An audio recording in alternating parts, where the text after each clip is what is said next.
ভক্তিবিনোদ ঠাকুর মহাশয়ের 188তম আবির্ভাব তিথি।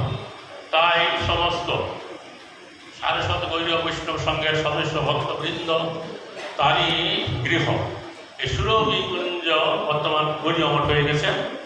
এখানে সমবেত হয়েছে তার উদ্দেশ্যে শ্রদ্ধাঞ্জলি পুষ্পাঞ্জলি নিবেদন করবার জন্য এবং তার গুণ মহিমা শ্রবণ কীর্তন করবার জন্য। তো ভক্তিবিনোদ ঠাকুর মহাশয় এই গৌরীয় গগনে এমন এক সময় তিনি আবির্ভূত হয়েছিলেন যখন সমস্ত গৌরীয় গগন অন্ধকার আচ্ছন্ন হয়ে গিয়েছিল।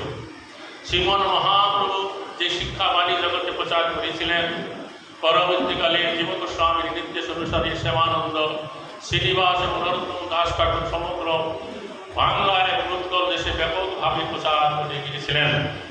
তারপরে তার শিক্ষার উপরে নানা প্রকার অপসিদ্ধান্ত প্রবেশ করতে শুরু করে। আবুল বালক বক্তব্য জানারানি বিষয় দরবেশ মাত্র সুরাধারী জাতি গোসাই ইত্যাদি ধর্ম সম্প্রদায় গৌরীয় ভগবানকে আচ্ছন্ন করে ফেলেছিলেন।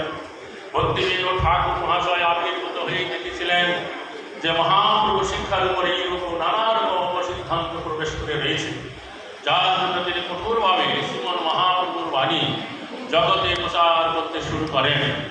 তিনি এই সুরভি কুঞ্জকে কেন্দ্র করে নামহট্টের প্রধান কেন্দ্র রূপে গড়ে তোলে সমগ্র বাংলা এবং উত্তর দেশের সজ্জন মণ্ডলীগণকে সংগঠিত করে নামহট্টের মাধ্যমে প্রচার কার্য চালিয়েছেন এবং তিনি স্বয়ং সেই সমস্ত নামহট্টে গিয়ে সভা সমিতি করে বক্তৃতা প্রদর্শনাদির দ্বারা এই নামহট্টের ব্যাপক পুষ্টি সাধন করে গেছেন এবং এত উদ্দেশ্য সফল করবার জন্য তিনি সচ্চন্দশ্রী শ্রী গৌরাঙ্গ সমাজ শ্রী শ্রী বিষ্ণুবিয়া প্রভৃতি পত্র পত্রিকা প্রকাশনা করলেন এবং বৃন্দাবনের গোস্বামীরা যে সমস্ত অষ্টগম স্তবদূতি সংস্কৃত ভাষায় রচনা করেছিলেন তা তিনি বাংলা প্রয়াস সন্ধে অনুবাদিত করে প্রকাশনা করেন এবং এই ভক্তিবিনোদ ঠাকুরের প্রথম গৌরীয় বৈষ্ণবাচার্য যিনি চেয়েছিলেন যে শ্রীমন মহাপ্রভুর বাণী সমগ্র পৃথিবীতে প্রচারিত হোক এবং এই উদ্দেশ্য সফল করবার জন্য